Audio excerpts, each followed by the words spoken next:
launch troops are launching both anti-aircraft missiles and guided missiles for land attack. Today, this vessel is moored alongside the Victory jetty. It gets its name because up in 1921 it was home to HMS Victory. At this time, however, they started to fear the ship sink on this mooring, so they moved her into number 1 dry dock where she remains today. Originally built in Chatham in Kent in 1765 as a 98-gun first rate man of war for the Royal Navy, she was later refitted to 104 guns and was in this condition she was commanded by Nelson at the Battle of Trafalgar. Trafalgar, of course, was a major victory over the combined French and Spanish fleets, but unfortunately Nelson did not survive, and there is a plaque on the main deck marking the spot where he fell. Next up on our right-hand side, and perhaps the main attraction in Portsmouth Harbour today, we have HMS Queen Elizabeth. 280 metres in length, weighing in at some 65,000 tonnes. To put this into perspective, our previous aircraft carriers, the illustrious Ark Royal and the Invincible, each weighed in at 21,000 tonnes. But this one ship is 3 times the weight of the previous carrier combined. Designed to operate the F-35B Lightning II strike fighters, these are capable of the short takeoff, vertical landing made famous by our Harrier jump jets. The ski jump from the bow of the ship there, this 12.5 degree slope, increases the maximum takeoff weight of the jets leaving the carrier by 30%, allowing them to carry more fuel and ammunition on their combat missions. As sister ship today, the Prince of Wales currently out at sea shooting from the main flight deck. Most modern aircraft carriers have a single tower, but as you can see, the Queen Elizabeth actually has 2. Now, the forward tower is her naval tower commanding the ship itself whilst out at sea, with the aft or rear tower controlling all the aircraft. In combat, however, both towers can do both jobs at the same time.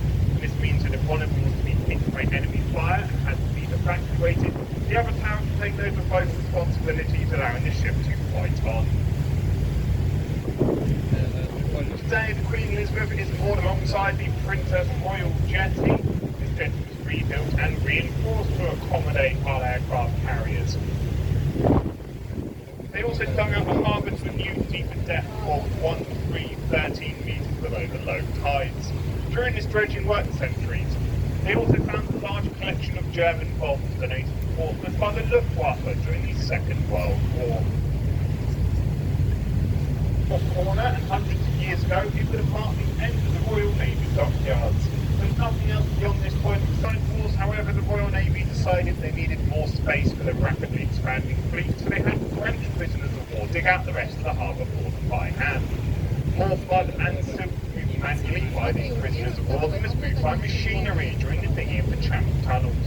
The results were over 3.5 miles of continuous naval key walls, along with a variety of locks, locks and basins throughout the harbour.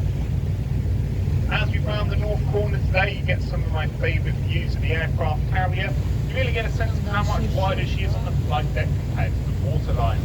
Down on the waterline, she is 40 metres across. That is twice the length of this harbour flight, but that's nothing compared to the flight deck where she is 72 metres from shoulder to shoulder.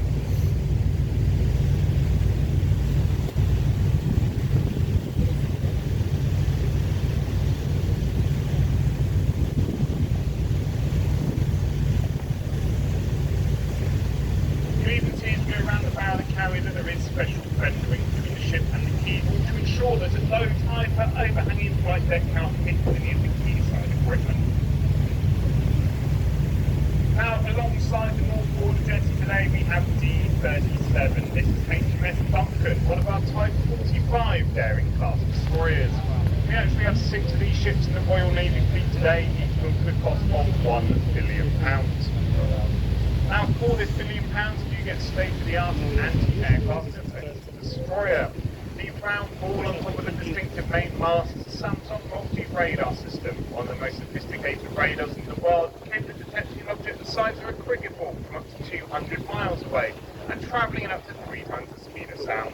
They can also keep track of up to 2,000 such objects at once. On the bow of the ship, we have the Vickers 4.5-inch Mark 8 naval cannon. This can fire a 23-kilogram shell with pinpoint accuracy at targets up to 14 miles away. It can also fire up to 20 times per minute, as this is a fully automated weapon, being aimed, fired and reloaded all by machinery controlled from the ship's command centre. Behind the main gun on the grey box on the bow of the ship there is the VLS, or Vertical Launch System. This is a series of 48 launch tubes, each housing an Aster anti-aircraft missile. These missiles can engage enemy airborne targets up to 100 miles away and reach speeds 5 times faster than the speed of sound. Guided directly to target for the ship's main radar system, they form the first line of defence for our fleet air protection. Inside we have 2 large corridors running through the quay walls. These lead through into number 3 basin on the far side. 3 basin has a maintained high water level. These corridors allow the ships in and out at any state of tide whilst maintaining this high water. They can also double up as dry dock should the Navy require. We will see a variety of vessels inside 2 basin a little bit later on our harbour tour. But first up on the outside of this quay wall we have the F-81. This is HMS Sutherland, one of our Type 23 Duke class frigates. We originally had 14 of these ships built for the Royal Navy fleet for anti-submarine warfare. The yellow piece of equipment at the stern of the ship is her towed sonar array.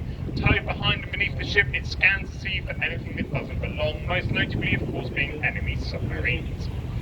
On the bow of the ship we have the same Vickers 4.5-inch Mark 8 naval cannon that we saw on the front of our destroyers.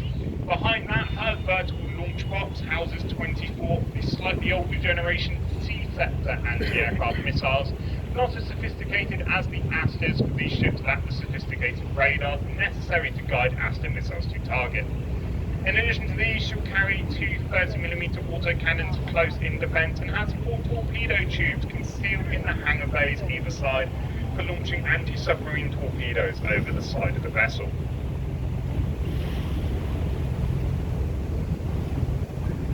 Now you notice that the superstructure of this ship, that is everything above the sleek hull, has been divided into 3 distinct sections. This is actually to act as fire breaks. These ships were designed and built in the late 80s and early 90s after lessons learned during the Falklands War.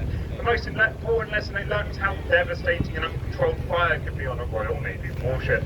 As a result, they designed these vessels with the fire breaks built into the design to help damage control teams isolate the individual sections of these vessels. Looking across the quay wall from HMS Sutherland, then we have D-36 just coming into view on our right hand side. D-36 is HMS Defender, another of our Type 45 daring class destroyers. Now Defender may look a little worn out right now, but she's actually just had a major modernisation refit in the dry docks at the back of Portsmouth Harbour. Having completed this refit, she's now there on the fitting out berth where she'll receive a fresh coat of paint, have her weapons refitted and we enter active service sometime in the next few months. On the outside of the quay wall on our right hand side we have the former HMS Bristol. Launched in 1969, she was supposed to be the first of 3 Bristol class destroyers, but sadly her sisters were all scrapped on paper due to defence budget cuts. She took part in the Falklands War, acting as the escort destroyer to the aircraft carriers before going on to become a Hong Kong Harbour Guard ship. Returned to Portsmouth in 1991 and decommissioned from Royal Navy service, she was recommissioned just 2 years later as a static training vessel for the Royal Navy. This means that engines and weapons have been removed and their engine rooms converted into large classrooms. Today, however, she has once again been decommissioned by the Royal Navy and is now being sold off to Turkey to go to the scrap yards. We are unfortunately expecting her to leave the harbour sometime next month. Looking behind Bristol's into number 3 basin, we can see H-88 alongside one of the piers there. That's HMS Enterprise and she's directly alongside HMS Echo, her sister ship. These 2 vessels are part of the Royal Navy's high-security fleet, used for surveying the oceans around the world to keep an eye on them and keep Admiralty traps up to date. Auxiliary, this means she is owned by the Royal Navy but operated by merchant sailors. She's actually a fleet replenishment tanker, so it's her job to sail around the world to meet the ships to refuel and rearm them, so they do not have to return to harbour. Now, the Knight class of replenishment tankers was technically decommissioned from service in